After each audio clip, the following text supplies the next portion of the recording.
Pensamento e Vida, Emmanuel, capítulo 24, Humildade. Humildade é a virtude que consiste em conhecer as suas próprias limitações e fraquezas e agir de acordo com essa consciência. Refere-se à qualidade daquele que não tenta se projetar sobre as outras pessoas, nem mostrar ser superior a essas pessoas.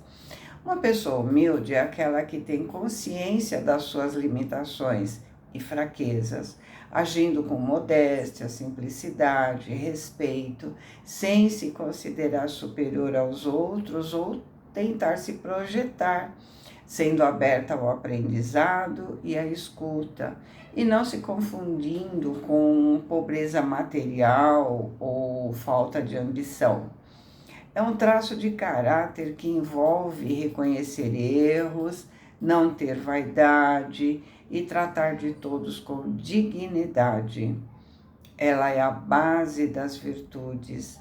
A humildade é a cura para o ego e condição essencial para a felicidade e o autoconhecimento.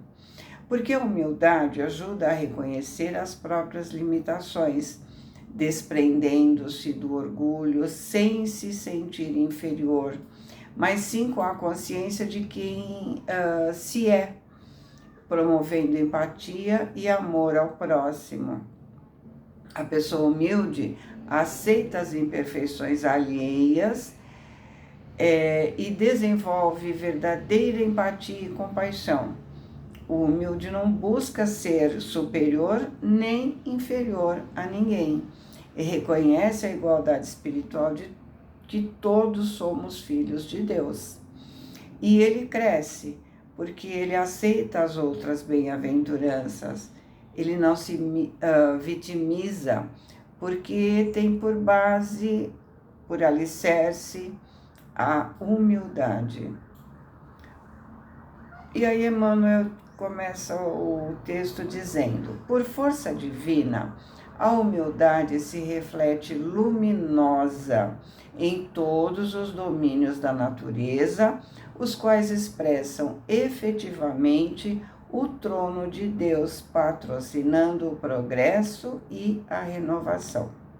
Então, a humildade é uma força divina que se expressa sem assinatura, só é vista pelos olhos da alma.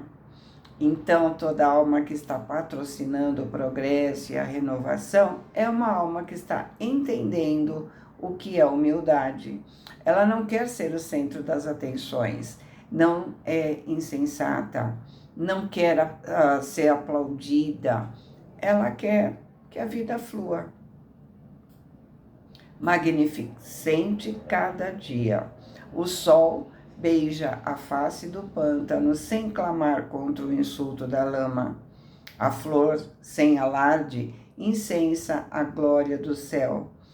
Filtrada na aspereza da rocha, a água se revela mais pura e em seguida as grandes calamidades.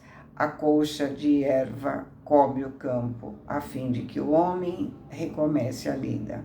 Então, Emmanuel está dando exemplos, ele está dizendo que os elementos da natureza estão sempre servindo.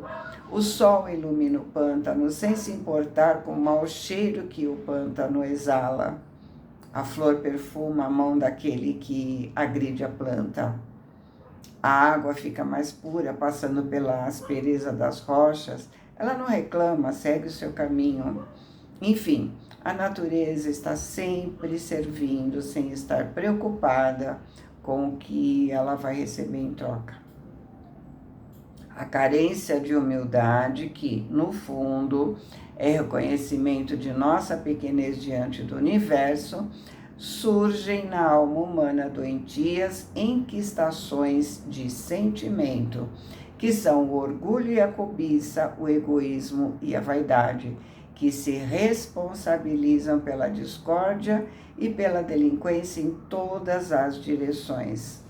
Então, a falta de humildade é reconhecimento da nossa pequenez diante do universo, Por isso Cristo coloca pobres em espírito, ao invés de falar de humildade. Quanto mais eu sou humilde, mais eu me sinto pequena diante da grandiosidade do todo. Ser humilde é reconhecer a nossa condição, é entender o quanto podemos crescer, ou seja, reconhecer que somos pequenos, mas que temos um imenso potencial como filho de Deus que somos. E Emmanuel está dizendo que a falta de humildade desenvolve tumores de sentimentos. Esses tumores são a vaidade, o orgulho, a cobiça e o egoísmo, que ele disse, né? Que comprometem o funcionamento do nosso sentir. E como todo tumor, é preciso ser tirado, porque senão a discórdia prevalece, porque o indivíduo é vaidoso, orgulhoso e quer sobressair, prevalecer, não está em busca do bem comum, está querendo aplausos, está querendo dominar. Sem o reflexo da humildade, atributo de Deus no reino do eu, a criatura se sente proprietária exclusiva dos bens que a cercam, despreocupada da sua condição real de espírito em trânsito nos carreiros evolutivos e, se apropriando da existência em sentido particularista, converte a própria alma em cidadela de ilusão, dentro da qual se recusa ao contato com as realidades fundamentais da vida. Humildade é atributo de Deus no reino do eu, ou seja, o que cresce nele é o eu divino. Quanto menos o eu ego se manifesta, mais o eu divino se destaca. Porque o eu divino se expressa no anseio de ser útil, de servir, de ajudar, de amar. Sem humildade somos particularistas. É tudo meu, é tudo para mim. Na ausência da humildade, caímos na cidadela do narcisismo, na cadeia da ilusão. Sob o fascínio de semelhante negação, ergue açoites de revolta contra todos os que inclinem o seu espírito ao aproveitamento das horas, já que, sem o clima da humildade, não se desvencilha da trama das sombras a que ainda se vincula no plano da animalidade que todos deixamos para trás após a auréola da razão. Ou seja, nesse estado de ilusão, a criatura castiga todos os que a chamam para a razão. Qualquer pessoa que tenta tirá-la dessa condição, que a estimula a sair desse estado de ilusão, não é bem-vinda. Ela vai partir para o ataque, porque ela considera que a pessoa está tentando acabar com a imagem dela. Aquela imagem que ela construiu, que ela cultua, a pessoa está, para ela, né? A pessoa está contra ela. Possuída pelo espírito da posse exclusivista, a alma acolhe facilmente o desespero e o ciúme, o despeito e a intemperança, que geram a tensão psíquica da qual se derivam perigosas síndromes na vida orgânica, a se exprimirem na depressão nervosa e no desequilíbrio emotivo, na ulceração e na disfunção celular, para não referirmos aos deploráveis sucessos da experiência cotidiana em que a ausência da humildade comanda o incentivo à loucura nos mais dolorosos conflitos passionais. Então, sem humildade, a criatura é dona do seu corpo, é dona das pessoas que fazem parte da sua vida, é dona das situações. Então, cada coisa que não sai como ela deseja, cada coisa que não sai como ela espera, desculpa, gera nela tensão nervosa, estresse, ciúme, inveja, doenças, porque ela não entende que ela não é o centro do universo, que as coisas e as pessoas não estão em função dela. O orgulho, a vaidade são altamente destrutivos, nos consomem. A pessoa orgulhosa é explosiva, está sempre tensa. O comportamento orgulhoso frequentemente resulta em altos níveis de estresse, que podem desencadear desequilíbrios hormonais, baixa imunidade e dores físicas.